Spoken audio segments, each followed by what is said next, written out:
Hey, everybody. Thanks for coming and joining me here at Korg. This is like home for me because, I take the Korg instruments all around the world with me. And I've been doing it for years because it's such a positive experience and because I really need the capabilities that the instruments offer. And I'm very excited about this new Platinum Kronos because I love the Kronos and having this beautiful thing on the road with me. I'm about to go on a new world tour. Dream Theater our album is coming out on the 29th. This is the commercial part of this. It's called The Astonishing. It's 2 hours and 13 minutes worth of music. We like to give you your money's worth. So, we worked very hard. John Petrucci and I wrote all the music for this thing. It's like a rock opera idea. And when we go out on tour, which our first show is in Europe on February 18th in London at the Palladium. And then we'll continue touring from there, and we'll be all over the world, first Europe, then America, South America, Asia, Australia, the moon, Mars. I'll come home for a little while, make another record, and we'll do it again. So, so the Kronos is, I think a lot of you know that the instrument is just so powerful. I do a lot of splits. I do a lot of layering in my job with Dream Theater. For example, anything that's not a guitar, a bass, drums, or the voice, any other sound is me. So if you're wondering, where's that sound coming from? It's probably me.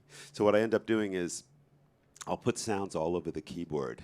And sometimes people say, why do you use that notation pad?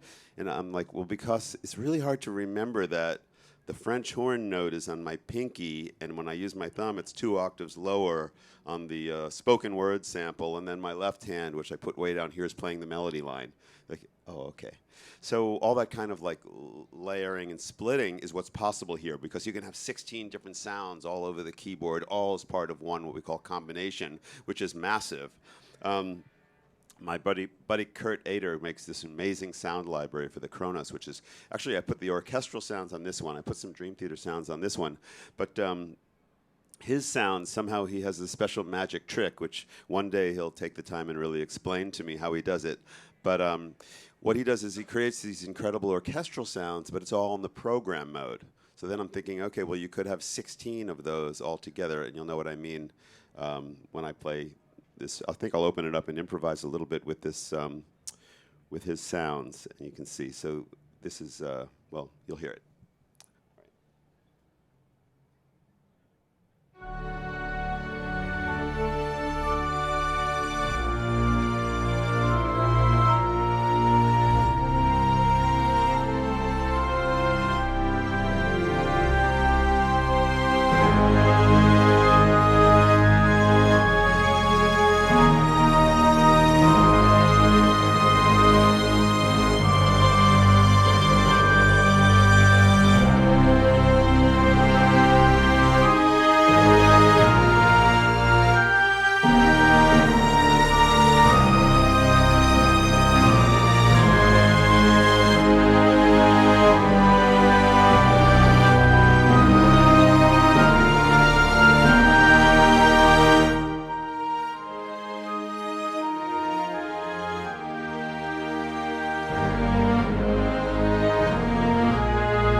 Thank you. Don't thank me, thank him. He made the sound. I'm just playing it. So I'll move over here for a second. Maybe some of you know some of the Dream Theater bits. So I'm improvising. I'm playing bits of songs to kind of show you how I use this instrument. But one of the, going way back to the first time we made a concept album, Scenes from a Memory. This is a little part of one of the songs there.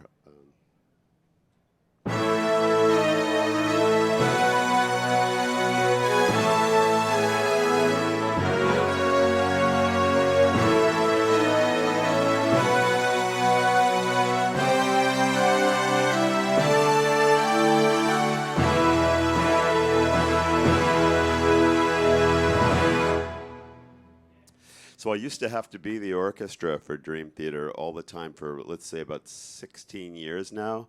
And this is my 17th year with the band. It's been a while, actually. And for this album, actually, what we did is we wrote all the music, and our original intention was to allow our amazing orchestrator, David Campbell, to just take like the piano and guitar and drums or whatever and make those into like full orchestral arrangements. But when I got in the studio with John Petrucci, we started to write, and we're writing the songs mostly like on piano and and guitar, and we wanted to hear things in the epic proportion. And I happened to have all these sounds. Kurt gave me his library, and you put your hands on these sounds. It's like, oh my God, it's like incredible. So I quickly realized that I wasn't just going to be able to hand it off to our friend David Campbell. I wanted to kind of like pre-orchestrate it a little bit and play some of the parts so we could feel it and we can hear it that way. And then we'd hand it to him, and he could take my big chord and say, okay, well, the trumpets will play this, and the trombones will play this, and the choir will do that, and whatever. So I was a little upset at first when we, I was happy about the idea of using a full orchestra for everything, but I felt a little bit taken like away from my job, which is usually doing like a lot of the orchestral sounds. So, but I'm pleased to say what ended up happening, and what's very interesting about the age that we live in, is that David did an amazing job orchestrating, and he found a great orchestra in Prague to record the album. But when it came to it, and we were doing the recording, he said to me, Jordan, he said, there's certain parts, he said, we want to use the synthesizer as well, because the sound that I was making was just so powerful that he felt like, the orchestra will provide a certain, set of orchestral colors, but he needed to have that synth to get what I really wanted. Actually, this was one of the sounds that I used on the album that is blended with the orchestra to sound even bigger than life, or as big as an orchestra can sound. It's hard to record an orchestra and have it sound that intense and in your face. What did you record, like 300 people in the orchestra? I mean, I don't know. One day he'll share the tricks. But what's cool about his library, for those of you who are into Korg and the Kronos, is that it all is exclusively made for the Kronos, so that's pretty cool. So one of the things that I do a lot with Dream Theater is that, part of who Dream Theater are, we're a prog metal band. So I'm called upon to play a lot of really heavy sounds, and I love doing that, and I've got a good collection of heavy sounds. And there's this one song that you guys probably know, and you might not even realize that the keyboard is part of the sound that you're hearing, but here's a sound from the keyboard world that you will maybe recognize the song.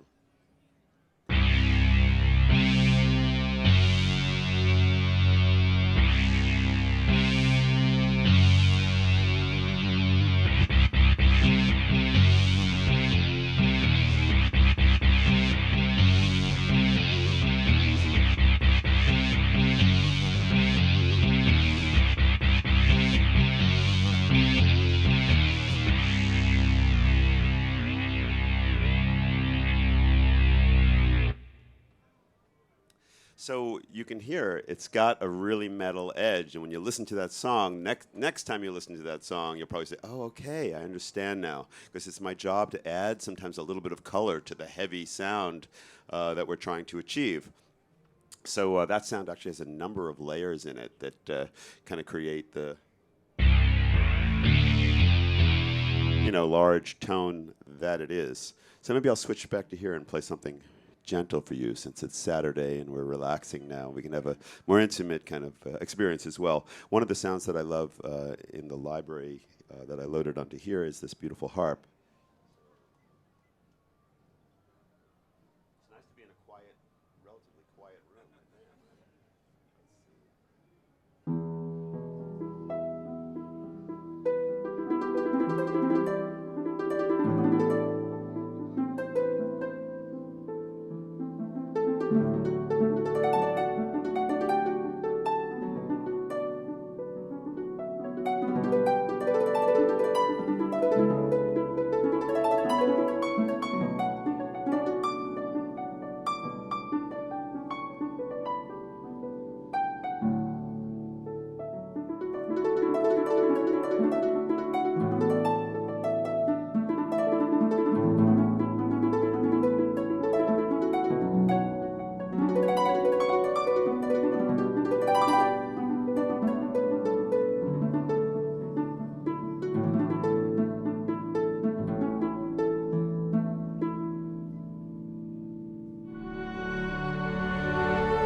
Thank you. All right. I'm not always that mellow. Sometimes. His sounds make me feel this way. I don't know. It's crazy. But a lot of what I do, like in my day job, my day job is like dream theater, I guess. It's a job I love. Unlike some people's day jobs who they're kind of like, I don't want to do this, I want to do something else. I get to do my day job, which I really love, and then I also do other kinds of music and all kinds of other crazy stuff with technology. I have a new app for those of you who have an iPad. Please check out GeoShred. It's probably, in my humble opinion, it's the first real musical instrument for the iPad. It's based on physical modeling, which is really cool. But I also like to shred, and that's why I have some custom lead sounds, which are really cool. And people ask me about my lead sound all the time, and I'll tell you a little bit about it today. One of the great things about the Korg instruments is that they have all their instruments, or a lot of their instruments, have the joystick, and the joystick on a Korg can go away from you and towards you vertically. So, and that's actually pretty different than everybody else. But I think that's great because you can have it do two different things, and of course left to right, which is pitch. But there's also a ribbon underneath the joystick. So when I'm playing leads, I use all of that to express the sound. So what I do, as far as pitch goes, I have my parameters set, though I can pitch bend down an octave like this. And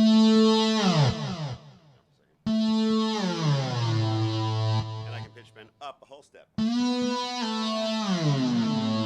I find that that's really convenient, so I can do like the Jan Hammery kind of thing, like, you know.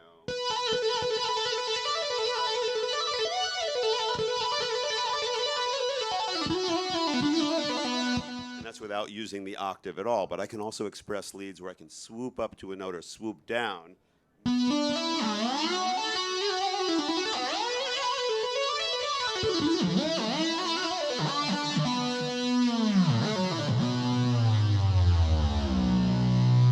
And that's just playing without using any of the expressive capability of moving the joystick up or down. So what happens with my joystick is I have kind of simulated harmonics. So if I push the joystick away from me, here's what happens. If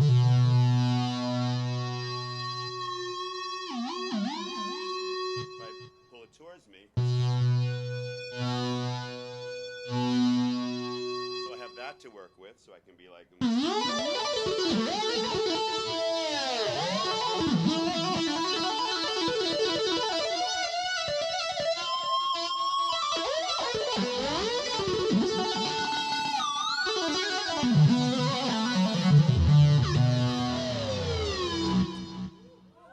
Cool. So there's one other element that adds to the whole expressive capability of what I do with my leads.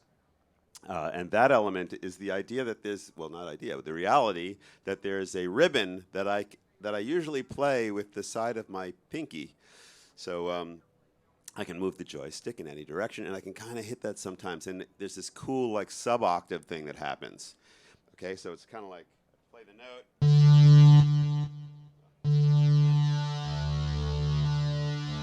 So you can hear as I put my pinky on that ribbon.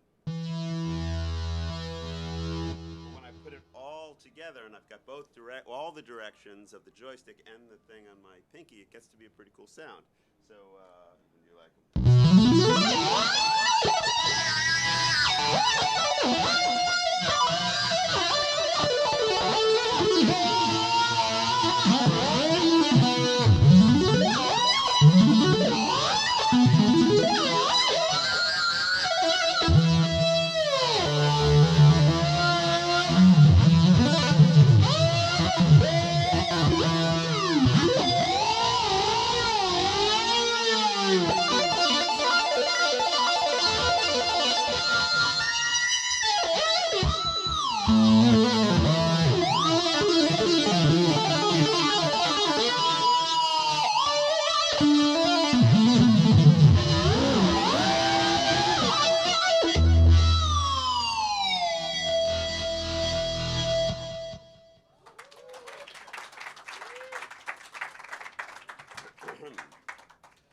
Having some real fun now. So it's a little bit of my world. Here's another example of something that I'll do. Let's see. This is from the song Illumination Theory. So, okay. So in this song, it's kind of like I was trying to make like almost like a Tchaikovsky piano thing going on. And also I've got this big string melody that happens at the beginning of the song. So the left hand is in charge of all the piano chords. But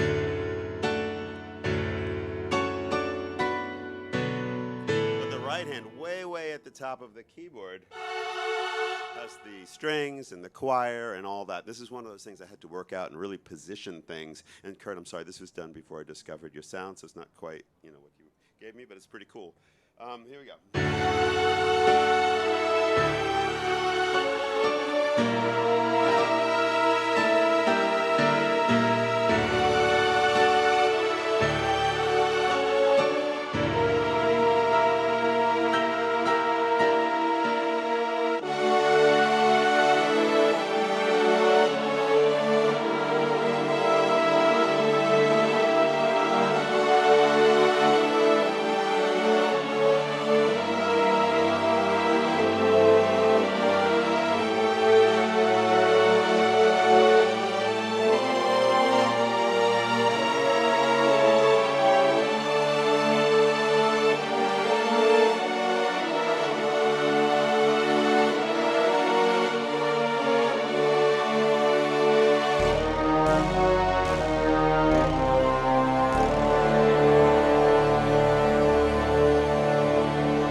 Thank you.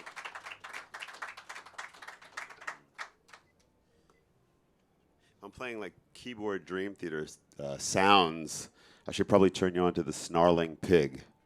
Anybody know the snarling pig? Okay, this was the sound I was in the studio and we were looking for a sound. I wanted, you know, one of these kind of linear Dream Theater things, and I'm thinking, well, what could I play like along with that? Because it's just a line, and often I'm trying to find something that actually sounds like cool and makes it have some character.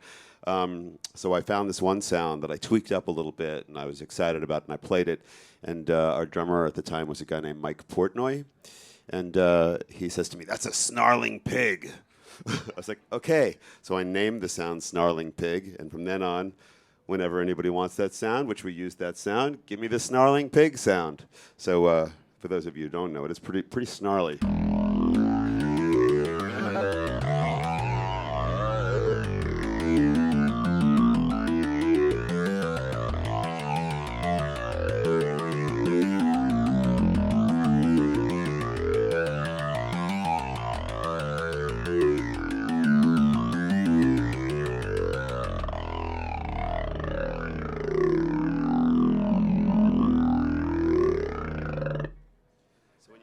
When you hear it next time, you'll know. That's the snarling pig sound. It's a little bit on the new album, actually, which is fun.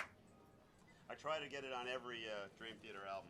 And finally, the last sound that I'll play for you is the big sound at the end of Spirit Carries On. How many people know that song? Right. So at the very end of it, you know, obviously the band, the guitars and all that stuff are playing, but there's a lot more to the sound, and I needed to cover that ground. So I have like Taurus bass pedal and organ in my left hand, right, in the right hand.